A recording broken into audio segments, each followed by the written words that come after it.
저번 주에 은영이가 막 정신이 없어서 설교 제대로 못 들었다고 했는데 오늘 애기들이 깨어나기 전에 빨리 끝내보도록 하겠습니다. 진짜 오늘은 막 방대한 내용이 아니라 계속 똑같은 이야기, 가장 중요한 주제인데 여러분들이 계속 마음속에 새기고 살아가야 할 이야기들만 좀 나눠보도록 하겠습니다.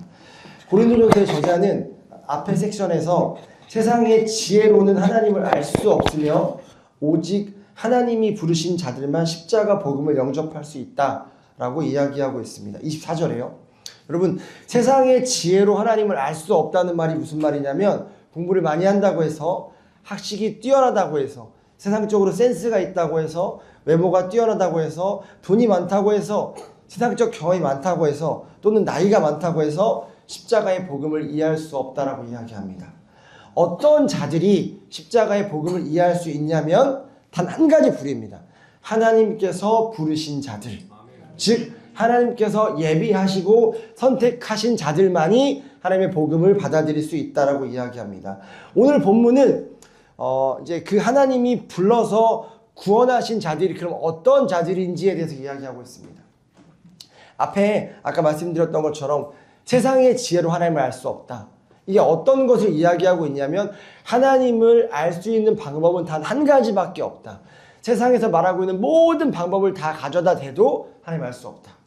하나님 알 수 있는 방법은 한 가지인데 우리가 어떠한 힘과 우리가 어떠한 노력과 어떠한 행위를 해야지 하나님을 알 수 있는 것이 아니라 하나님을 알 수 있는 방법은 오직 하나님께서 자신을 알게 하신 자들에게만 하나님께서 은혜를 주셔야 알 수 있다라고 이야기하는 장면입니다.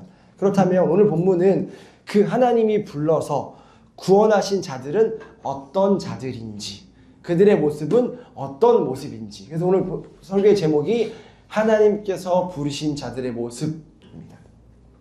여러분, 우리는 성경과 상관없이 전혀 성경적이지 않은 잘못 생각을 하는 것이 하나가 있는데 그것이 무엇이냐면 하나님의 사람들은 빛이 난다는 것입니다. 하나님의 사람들은 빛이 난다. 여기서 말하는 빛은 예수님을 통한 빛이 아니라 마치 연예인들 보실 때 아우라라고 하죠. 이렇게 높은 지위에 있고 세상에서 잘 나가는 사람들 보면 그 아우라가 느껴지는 그 포스라고 하죠. 그 빛을 이야기합니다. 물론 우리가 분명하게 알고 있는 말씀이 있습니다. 너희는 세상의 빛이라. 선생님 무슨 말씀 하시지? 분명히 너희는 세상의 빛이라고 하셨는데 우리가 빛이 난다는 게 잘못된 이야기라고 제가 여러분들에게 말씀드리고 싶은 것은 이겁니다. 우리가 분명히 그 본문을 다루면서 한번 이야기한 적이 있죠. 너희는 세상의 빛이라. 그렇죠? 그 빛은 내 자체가 빛이 아니라 내가 예수 그리스도를 품을 때 그 예수 그리스도의 빛이 나를 통해 흘러나가는 것을 이야기합니다. 근데 우리가 잘못 알고 있는 게 뭐냐면 예수 믿으면 세상에서 성공하고 내가 원하는 것들이 잘 돼서 그 아우라가 날 거라고 생각하는 거예요. 이게 잘못됐다라는 것을 함께 나누고 싶습니다. 왜냐하면 세상에서 말하는 화려한 빛이 나지 않는다는 근거를 어디서 찾아올 수 있냐면 우리의 소망 되시고 우리의 길 되신 예수 그리스도의 인생을 보면 알 수 있습니다. 예수님의 삶은 빛이 나는 인생이 아니었습니다. 물론 아까 말씀드렸던 것처럼 하나님의 관점에서 예수 그리스도는 빛이 났죠. 근데 세상의 관점에서 예수 그리스도는 빛이 나는 인생이 아니었습니다. 그러니까 제자들도 떠나가고 무리들도 신비한 기적들을 보고 왔다가 그들이 생각했던 그 아우라와 포스가 그리 오래가지 않아서 다 도망갔던 모습을 볼 수 있는 거죠. 이미 이사야 선지자가 예수 그리스도의 생애를 예언하였습니다. 이사야 53장 2절에 보면 그는 주 앞에서 자라나기를 연한 순 같고 마른 땅에서 나온 줄기 같아서 고운 모양도 없고 풍채도 없은즉 우리의 보기에 흠모할 만한 아름다운 것이 없도다. 오실 메시아에 대한 예언인데 예수의 삶이 예수의 모습이 어떠한지를 이야기하는데 우리가 생각하는 그 세상에서 엄청난 아우라를 발휘할 만한 모습이 아님을 이야기하고 있다는 거예요. 많은 제자들은, 많은 무리들은 예수 그리스도의 그런 모습을 기대하고 다가옵니다. 왜냐하면 실제적으로 기적을 베푸니까 와, 대단하겠는데? 정치적 메시아, 로마의 압제에서 그들을 구원해 줄 수 있는 실제적인 힘을 가진 예수를 기대하고 왔는데 막상 와보니까 그런 빛이 없는 거죠. 그래서 다 떠나가는 모습을 봤다라는 것입니다. 즉 구원받은 자, 하나님께서 부르신 자들은 뭔가 삐까뻔쩍하고 세상적으로 나이스한 사람이기보다는 예수님께서 그러셨듯이 초라하고 볼품없는 사람일 가능성이 높다라고 오늘 본문은 이야기하고 있습니다. 왜냐하면 예수님이 그러셨고 예수님과 어울리는 사람들이 그랬으며 성경에 보면 하나님께 쓰임받았던 대부분의 사람들의 모습이 그랬기 때문입니다. 만약에 그렇지 않는 상황에 있었다고 한다면 하나님 그들을 어떻게 쓰시냐면 초라함의 자리로, 약함의 자리로, 버려짐의 자리로 인도하셔서 그들 가운데 아무것도 의지할 수 없게 만들어 놓으시고 하나님만 그들의 강함이 되심을 고백하게 하신 다음에 쓰셨던 모습을 우리가 볼 수 있습니다. 대표적으로 4명의 인물들만 들어볼까요? 하나님의 놀라운 사역들을 감당했던, 일단 출애굽이 있기 이전에 입애굽이 있었다고 말씀드렸죠. 애굽으로 가족을 인도하였던 요셉, 억울하게 형제들에게 미움을 받아서 애굽으로 팔려갑니다. 참 억울한 인생이고 참 그 상처가 클 텐데도 불구하고 거기서 끝나지 않았던 고난들을 우리가 잘 알고 있습니다. 누명을 써서 감옥으로 가는 시간들을 겪습니다. 그래서 인생이 다 망가진 것 같은 느낌이죠. 형제들에게 미움받고 타국으로 팔려왔고 거기서 한 번 더 힘을 내서 잘 살아보려고 하지만 누명을 써서 감옥으로 들어가는 아픔을 겪습니다. 그럼에도 불구하고 거기서 인생이 끝나지 않고 하나님이 그 인생을 반전시키셔서 그리고 그의 어떠함과 상관없이 그 약함 가운데 하나님의 강함을 덧입히셔서 총리로 쓰셨던 것들을 우리가 알 수 있습니다. 그 다음에 이스라엘 백성들을 가나로 인도하였던 모세의 삶도 우리가 잘 알고 있죠. 모세의 인생을 120년 3등분으로 나눌 수 있습니다. 태어나서 왕궁에서 있었던 40년의 생활, 정말 최고의 교육을 받고 최고의 자신감과 남자의 나이 40세, 제가 이제 그 나이인데 정말 모든 것들을 다 할 수 있는 그 자신감 있는 그 나이 때 하나님이 그를 꺾으십니다. 그때 하나님께서 이스라엘 리더를 부르셨다면 정말 자신 있게 당당하게 리더로 설 수 있었을 텐데 하나님의 방법이 그게 아니면 성경을 통해서 보여주십니다. 그 인생을 꺾으시고 그동안 배웠던 모든 40년의 교육을 정말 하나도 없게 다시 40년 동안 광야에서 만드셔서 80살 때 하나님께서 모세를 부르십니다. 그리고 리더로 서라 라고 해서 저는 못합니다. 저는 말을 못합니다. 제가 누구에게 갑니까? 라는 지경까지 만들어 놓고 나셔서 네가 하는 거 아니고 내가 할 거고 네가 약하면 사람을 붙여줄 거고 너의 약함 가운데 나의 강함이 드러나게 될 거야. 너를 의지하는 인생에서 이젠 나를 의지하는 인생으로 쓸 거야 라고 말씀하심으로 80살 때 그를 리더로 세우시고 120살 때까지 40년 동안 이스라엘 백성들을 광야로 이끄셨던 것을 볼 수 있습니다. 다윗도 마찬가지입니다. 기름 부음 받기 이전에는 관심 없는 아들이었습니다. 그 8명의 아들 중에서 가장 아버지의 관심이 없었던 그 아들. 그래서 아들로 취급도 받지 못하고 들에 버려졌던 신세로 들에서 양이나 키우고 있었던 그 다윗에게 사무엘은 기름을 붓고 하나님이 그를 사울 다음에 왕으로 세우신다고 약속하시고 선포하십니다. 그럼에도 불구하고 바로 왕으로 서서 승승장구하는 것이 아니라 15년 동안 광야에서 사울의 질투를 피해 다니며 고난을 겪었던 모습을 우리가 알 수 있습니다. 마지막으로 바울이죠. 바울도 정말 엘리트 가문에서 자라서 나중에 바울 서신에 보면 너네 그렇게 자랑하면 나도 자랑할 거 많아 라고 해서 자랑하는 모습을 보니까 되게 괜찮은 가정에서 자란 사람이었어요. 근데 하나님이 그 상태로 쓰지 않으시고 바울을 낮추십니다. 담에색 도상에서 눈이 멀게 하시고 더 나아가서 바로 그 하나님께서 예수님을 만나게 하신 이후에 바로 쓰시는 게 아니라 마찬가지로 고향으로 돌아가서 그냥 잠잠히 있어야 되는 시간들이 있었고 그가 실제적으로 사역할 때에도 여러 가지의 고난을 겪습니다. 그렇게 힘들게 사역을 한다면 많은 사람들이 좀 인정해주고 따라오면 좋으련만 우리가 바울 서신을 읽어보면 알겠지만 바울을 반대하는 자들도 있었고 바울을 인정하지 않는 자들도 있었습니다.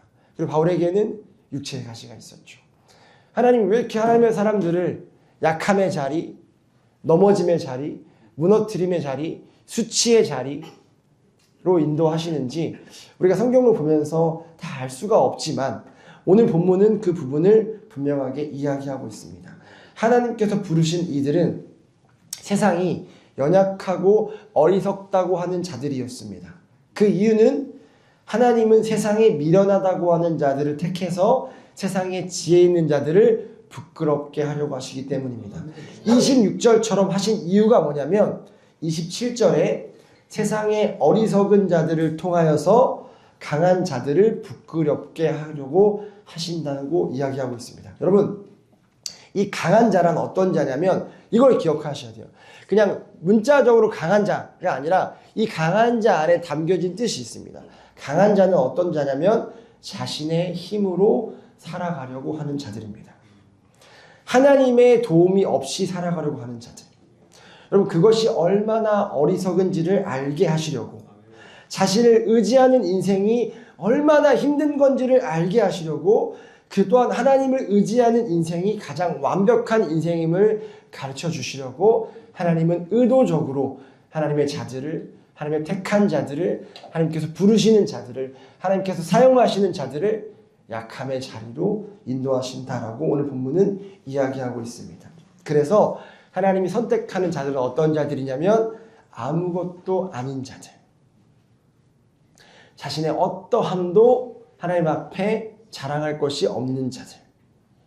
자신의 어떠함도 의지할 수 없는 자들을 하나님께서 부르십니다.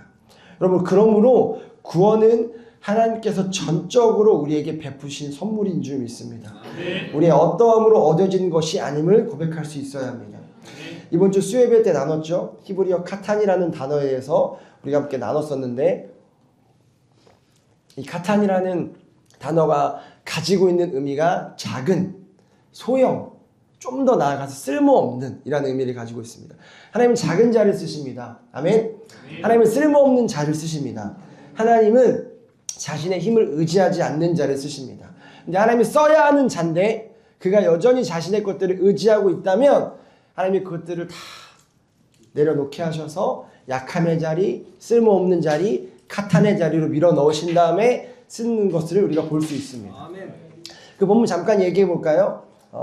하나님께서 왕을 외치셨던 이스라엘에게 사울이라는 왕을 주십니다. 근데 그 사울이 교만해져서 하나님께서 그 영을 거두시고 두 번째 왕으로 다윗을 기름 부으시는 장면을 우리가 사무엘상 16장을 통해서 봤습니다. 그래서 하나님께서 사무엘을 통해서 이새의 아들 가운데 그 왕이 있다, 기름 부으러 가라 라고 보내시죠. 근데 사무엘이 가서 누구에게 먼저 왕인 줄 알고 착각하죠? 첫째 아들인 엘리압. 그렇죠? 사울과 같았어요. 보기에 이 사람 진짜 왕 될만하다 라고 세상이 보는 기준으로 괜찮은 사람이었죠. 그래서 기름을 부으려고 하니까 왕처럼 늠름하고 멋있어 보여서 기름을 부으려고 하는 하나님이 스탑, 그게 아니다. 그리고 16장 7절에 이렇게 말씀하시죠. 그의 용모와 키를 보지 마라. 세상의 기준으로는 용모와 키, 보여지는 것들이 중요해서 그들을 통해서 내가 일하는 것 같지만 나는 너랑 다르다. 나는 외모를 보지 않고 중심을 본다. 여러분, 그 중심이 제가 히브리어 우리 단어로 가장 가까운 단어가 뭐라고 말씀드렸죠? 동기를 본다. 나는 그 마음 가운데 동기를 본다. 그 동기가 정확하지 않은 자는 쓰지 않는다. 쓸 수 없다. 그렇기 때문에 내가 선택하여서 쓸 자아였다 할지라도 그 동기가 틀어져 있다면 여러분 어쩔 수 없습니다. 고난의 자리, 광야의 자리, 버림받는 자리, 여러 가지의 관계가 깨어지고 내 건강이 악화되어지고 내 재정이 다 없어져서 정말로 아무것도 의지할 수 없는 그 카탄의 자리로 인도함을 받고 나서야 이제 나의 모든 동기와 나의 중심이 하나님을 향해 있을 때 그들을 쓰게 될 줄 믿습니다. 여러분, 여기 계신 모든 분들은 하나님께 쓰임받을 자들이에요. 그렇다면 여러분은 지혜롭게 행동하셔야 돼요. 굳이 겪지 않아야 될 고난을 겪으실 필요가 없어요. 우리가 여전히 내가 중심이 되어져서 내 힘으로 하나님의 사역들을 감당하려고 한다면 여러분 광야로 가실 수밖에 없습니다. 그 카탄의 자리로 가실 수밖에 없습니다. 그러나 지혜로운 자들은 내 힘을 빼고, 내가 내 힘으로 안 된다면 성도들에게 기도 부탁하고, 내가 나를 의지하지 않을 수 있도록, 내가 내 삶의 중심이 되지 않을 수 있도록, 나의 동기가 오직 하나님의 영광이 되어질 수 있도록 몸부림치고 기도하며 돌아보며 체크할 때에 하나님께서 겪지 않아야 될 고난을 겪지 않게 하시고 그들을 사용하실 줄 믿습니다. 그래서 첫 번째 아들이 아님을 알고 두 번째 아들에게 갑니다. 아비나답에게 가는데 기름을 부으려고 할 때 하나님 얘도 아니야 라고 말씀하십니다. 여러분 이거를 3번이나 반복합니다. 세 번째 아들 삼마에게까지 가죠. 얘 아니야. 쭉쭉쭉 내려가는데 이제 없는 거예요. 다 불러놓은 아들을 일자로 세워놨는데 없는 거예요. 그래서 하나님께서 계속 아니라고 하셨으니까 사무엘이 분명히 이 집이라고는 했는데 여기 있는 사람들은 아니고 다시 한 번 더 묻습니다. 뭐라고 묻죠? 16장 11절에 보면 이게 다 온 겁니까? 이게 아들이 답니까? 라고 물어요. 다른 아들은 없나요? 라고 물어요. 그때 이새가 뭐라고 얘기하죠? 막내가 하나 남아있기는 합니다만 이미 이 문장 자체가 아들로 인정하고 있지 않아요. 그리고 걔가 무슨 왕이 돼요. 있기는 한데 걔는 여기에 올 수 있는 실력이 없죠. 걔는 여기에 낄 수 없죠. 걔는 저도 아들로 인정하지 않아요. 그래서 지금 들에 보내져서 허드렛 일 하고 있어요. 라는 뜻이에요. 그러니까 사무엘이 급하게 데리고 와봐라. 라고 해서 다윗이 옵니다. 여러분 이때 이 다윗을 가르쳤던 아까 말씀드렸던 막내라는 단어가 히브리어로 카탄이라는 단어입니다. 카탄은 작은 자, 쓸데없는 자라는 의미를 가지고 있죠. 그러니까 아버지의 눈에는 세상의 눈에는 별 볼 일 없었던 자예요. 그래서 아들들이 다 같이 모인 장소에 다윗이 끼지 못했고 그는 아버지께 버려져서 들에서 양을 치고 있었던 자였어요. 그러니까 다윗에 대한 세상의 평가는 카탄입니다. 쓸데없는 자, 힘없는 자, 작은 자, 유력하지 않은 자. 여러분 이번 주에 집사인직 투표를 하면서 우리 세진이가 했던 고백이 이 고백이었어요. 아까 다윗의 고백과 연관지어져서 내가 괜찮았던 시절이 있었고 그때 내가 집사인직을 받았더라면 하나도 안 떨리고 당연히 내가 받아야지. 물론 그렇게 얘기는 안 했지만 나 정도면 내가 안 받으면 누가 받나. 의 실력을 가지고 있었던 시기가 있었다라고 고백했습니다. 근데 하나님이 그때 자신을 부르지 않고 지금 집사임직을 주실 때 내 삶을 돌아보니 너무 두렵고 떨린다고 했습니다. 내가 지금 집사임직을 받아도 되나? 내가 정말 하나님 나라를 누리고 있는 자인가? 왜냐하면 내 속에 슬픔과 연약함과 약함이 계속 드러나서 그 싸움을 하고 있는데 그게 넘어가지지 않고 정말 더 기도하고 싶고 정말 더 하나님 앞에 온전하게 서고 싶은데 그것들이 되지 않는 그 시점에 집사 안수를 준다고 하니까 이게 내가 맞나? 근데 제가 세진이에게 얘기했습니다. 이때가 집사임직을 받을 때다. 그때가 하나님 일하실 때다. 나의 연약함으로 인해서 내 어떤 것도 의지할 수 없고 내 어떤 것도 자랑할 수 없을 때 우리 교회 1호 집사인 우리 오남일 집사님과 장례 집사님이 이미 이 과정을 겪었죠. 이들도 둘째가라면 서러운 자기 자신을 의지하고 믿는 자들이었습니다. 정말 괜찮은 자들이고 정말 세상적으로 좋은 달란트가 많은 자들인데 아까 제가 말씀드렸던 그 케이스죠. 아예 애초에 약한 자가 아니라 괜찮은 자들이었어서 하나님이 그들의 약함의 자리를 인도하시고 실패의 자리를 인도하시고 내가 지금까지 의지하고 믿어왔던 내 것이 이거 생각보다 괜찮은 거 아니구나 라는 것을 깨닫게 하셔서 하나님만 전적으로 의지하게 하실 때 그들을 직분자로 세우셨던 것들을 볼 수 있습니다. 저도 마찬가지고 하나님의 쓰임을 받는 자들의 삶이 다 이렇다라는 것을 우리가 알 수 있습니다. 여러분, 근데 우리가 오늘 성경을 통해서 알 수 있는 것이 있는데 그게 뭐냐면 그때가 하나님이 일하실 타이밍이라는 것입니다. 아멘. 이때가 하나님께서 예비하신 그 타이밍이라는 것이죠. 그 이유가 뭐냐면 29절 우리 같이 읽어볼까요? 29절 시작. 아무도 하나님 앞에서는 자랑하지 못하게 하시는 것입니다. 여러분 하나님이 이 부분만큼은 여러분들에게 지고 싶지 않으신 거예요. 그렇게 한 이유가 뭐냐면 그렇게 해서 아무도 하나님 앞에 자기 자신을 자랑하지 못하게 하려고 모든 영광을 하나님께만 돌리게 하시려고 그 모든 되어진 것들이 우리의 어떠함, 우리의 공로, 우리의 노력이 없음을 인정하게 하셔서 하나님이 하셨습니다. 주님밖에 없습니다. 주님 아니면 안 됩니다. 라는 고백이 우리 가운데 나오게 하시려고 하시는 줄 믿습니다. 반주해 주세요. 말씀 마무리하겠습니다. 많이 줄였습니다. 네, 많이 뺐어요. 근데 아시죠? 반주해주세요 하고 10분 더 할 수 있는 거. 반주해주세요. 네, 마무리할게요. 진짜로 마무리할게요. 오늘 메시지가 심플하잖아요. 어려운 방대한 내용이 아니라 여러분 쉬워요. 하나님이 부르신 자들의 모습은 어떤 모습이다? 약한 자의 모습이다. 그러니까 여러분 이제 좀 해석이 되셔야 돼요. 내 인생이 왜 이렇게 실패한 인생 같았지? 왜 계속 몸부림치고 발버둥 쳐도 안 나와졌지? 그 막 지질이 힘들었던 그 상황 가운데서 내가 아끼고 내가 의지했고 함께 같이 있고 싶었던 사람들이 왜 자꾸 날 떠나가지? 나 왜 자꾸 몸이 약하지? 열심히 사는데 돈은 왜 이렇게 안 모아지지?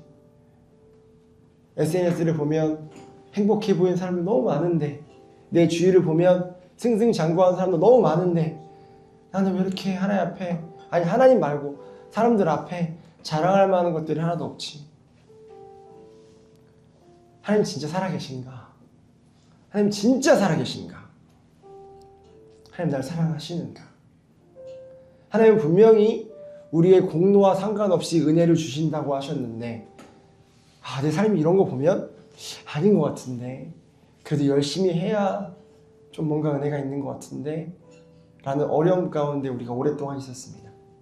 해석이 안 됐죠.